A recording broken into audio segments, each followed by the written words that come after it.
Hi guys! We're going to be starting our new section which involves properties of arcs on a circle, chords in a circle, and central angles in a circle. I know you guys are already super pumped up, so we're going to go ahead and dive on in.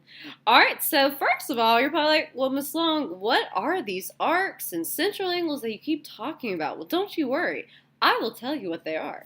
So the first thing we're going to talk about is a central angle, which guess what? It sounds like what the name is, you guys. So a central angle is an angle whose vertex is on the center of the circle. So if you look here, angle whoa, didn't mean to do that. Angle AOB, the vertex or the the part where if you touch it would hurt, it'd be like, ow, that hurts. Okay, the vertex is located on the center of the circle. So central angles have to have their vertex point on the center. If it's not on the center of the circle, it is not a central angle. So be careful. So angle AOB is a central angle.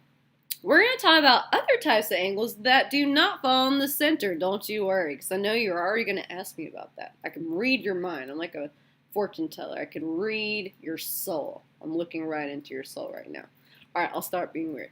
Alright, but anyway, so an arc, it's an unbroken part of the circle consisting of two endpoints and all the points between them. So guys, an arc is basically like a part of the circle. You have to go around the circle when you're talking about an arc. Arcs never go through the circle, so be careful. Okay, so like arc AB, it starts at point A and goes around the circle till it hits point B. It does not go through the circle at any point. Watch yourself. When you try to go through a circle and it's an arc, the demon cats will be waiting for you, so be careful.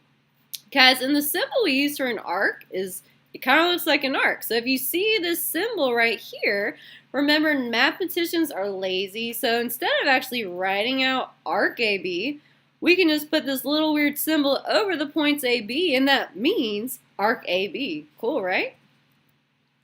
Guys, and the measure of a central angle is actually equal to the measure of its intersecting arc. So what I mean by that is angle AOB, the arc AB starts at point A and ends at point B. So that is its intercepted arc. It's the arc that's kind of like within the angle, or that starts and ends where the angle ends. So the central angle AOB, whatever the degree of that angle, will be the same degree of that arc. Isn't that cool, you guys? So remember, the little M things means measure. So the measure of angle AOB equals the measure of arc, the cool little symbol arc, AB.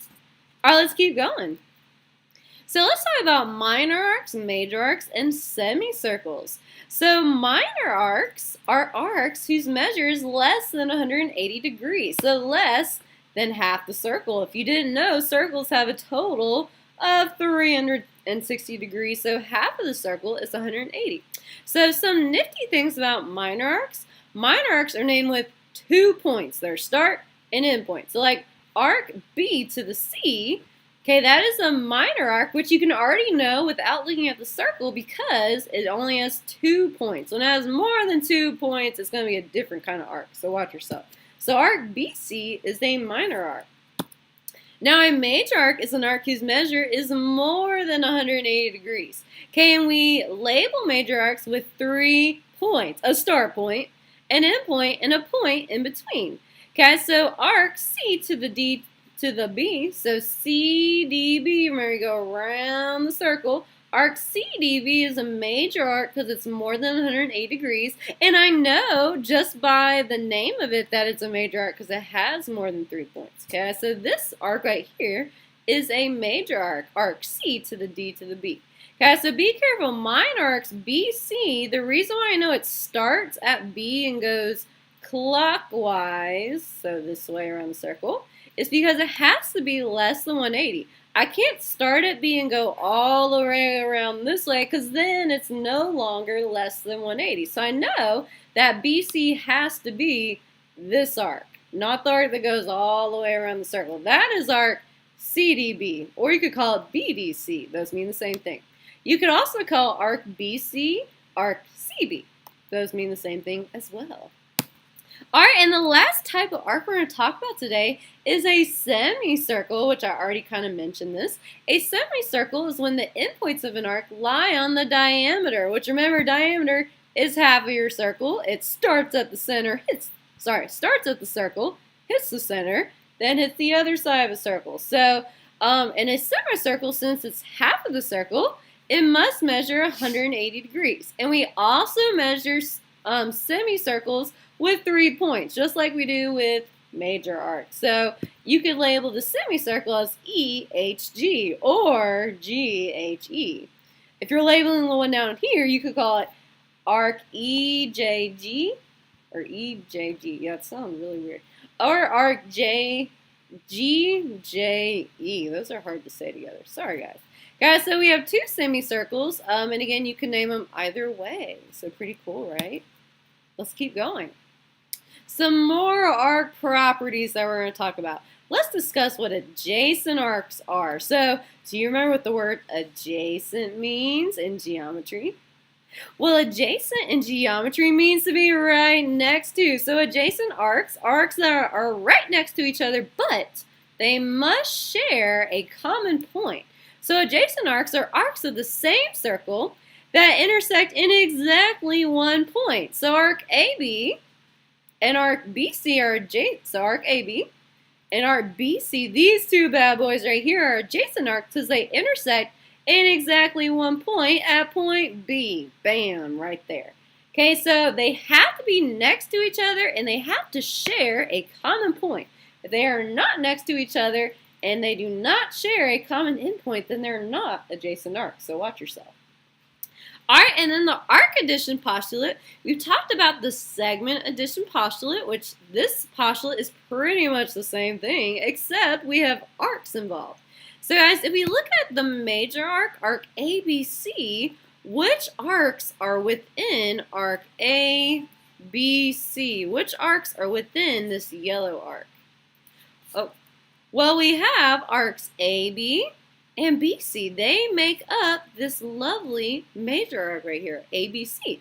So if I keep doing that. Sorry guys, I'm getting a little aggressive with my arrow. But anyways, if I add arc AB to arc BC, guess what, you guys? It will equal the measure of arc A to the B to the C. So if I add the pieces of the big arc together, it will equal the whole thing. So basically, the arc addition postulate formula is the measure of an arc is made up of more than one adjacent arc is the sum of the measures of the adjacent arc. So if you add the two adjacent arcs together, then bam, you have the whole arc.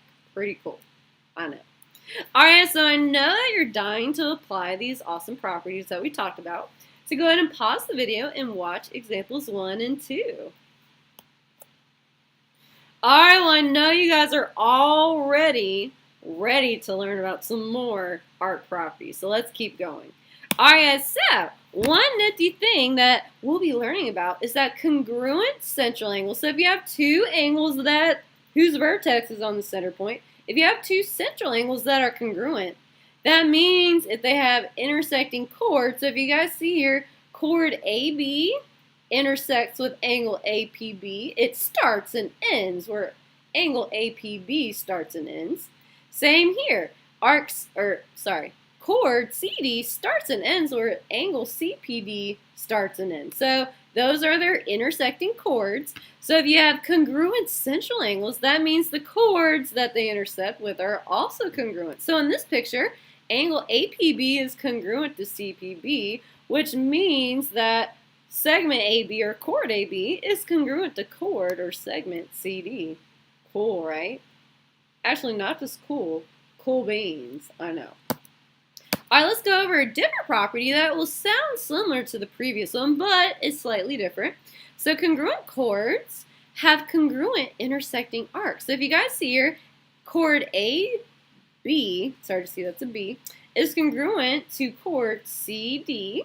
Okay, they're intersecting arcs, so the arcs that start and end where these chords start and end. So arc AB and arc DC are the intersecting arcs. Okay, if you have two chords that are congruent, that means that their intersecting arcs have to be congruent as well. So that means AB is congruent to CB, so segment AB is congruent to CD, which also means they're intersecting arcs. Arc AB is also congruent to CB. These properties just keep getting cooler and cooler. Let's go on to one more, which will blow your mind, so watch out. All right, so congruent arcs have congruent intersecting central angles. So if you have two arcs that are congruent, that means that the central angles that intersect with it are also congruent. So if arc AB is congruent to arc CD, that means they're intersecting central angles, which are angles A to the P to the B and C to the P to the B, will also be congruent. So a lot of intersecting things that are congruent in these three properties. So we'll be applying these three properties in examples 3, 4, and 5. So go ahead and pause the video and have a blast working out examples 3, 4, and 5 with me. Holy hot dog, let's keep going. All right, so the final chord properties of the day that we'll be talking about are the following. So, chords that are equidistant from the center, which equidistant is a fancy way of saying the same distance. So if chords are the same distance to the center, that means that the chords are congruent. So if we know that this chord is a certain length, and this chord is the same length to the center, heavenly hamburger, they're congruent as well. Pretty cool, right? So chords that are the same distance to the center are congruent. We can reverse this property as well. If we know that congruent chords, or if we have two congruent chords, that means that they have to be the same distance to the center. So even if you didn't know how far they were to the center, if they are congruent, they have to be the same distance to the center. Insane, right? I know. Okay, and our final properties, I know I said these were the properties, but these are actually our last properties. I pinky promise this time. Okay, so if a radius or diameter is perpendicular to a chord, so if a radius or diameter hits a chord at a 90-degree angle, then it bisects the chord, which means it slices it in half. It's vicious, which makes two congruent segments. So it makes two congruent segments. Okay, and it also will bisect the intersecting arc. So that means like arc LX is congruent to arc XM.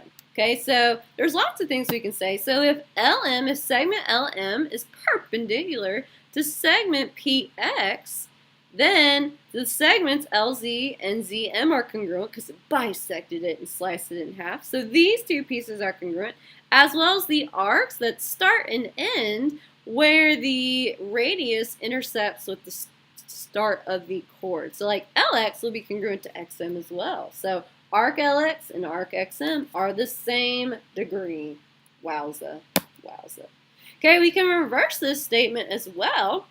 So the perpendicular bisector of a chord, so if we spot a chord, you know, if you're like on your way to school and you spot like a chord in a circle, because that happens all the time, right? And you see that there is some sort of segment, some mysterious segment that is a perpendicular bisector. So it not only hits it at a 90-degree angle, but also bisects it or slices it in half. That means that that mysterious segment is the radius or the diameter of the circle. So if you ever see that happens, that mysterious segment is the radius or the diameter. You can safely assume it, I promise. Alright, so the last examples of this section are examples 6 and 7. So go ahead and pause the video and have so much fun solving examples 6 and 7.